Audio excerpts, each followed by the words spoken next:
Hello everyone, welcome back to our channel.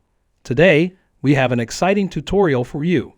We'll be showing you how to remove audio from a video using Canva.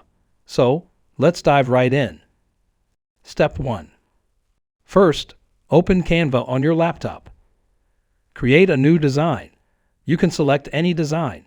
In my case, I select video design. Step 2. Next, let's upload the video you want to edit.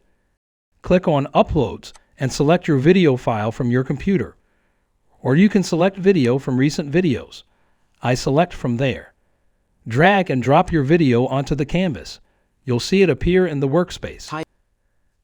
Step 3. Now, here's the magic part. Click on your video on the canvas, and you'll notice a volume icon on the toolbar at the top right corner of the screen.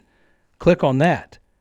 Here, you can easily adjust the volume or completely mute the audio. To remove the audio, simply drag the volume slider all the way to the left to mute. Let's preview the video to make sure the audio is indeed removed. Hit the play button and see if there's no sound. Great! Once you've confirmed that the audio is gone, it's time to save your video. Click on the Share button at the top right corner. Then, click on the Download button and here select the file type. When you select it, click on Download and Canva will begin exporting your video without audio. And there you have it, folks. You successfully removed audio from a video using Canva. If you found this tutorial helpful, please give it a thumbs up and don't forget to subscribe to our channel for more tech tips and tricks. Thanks for watching, and I will see you in the next video.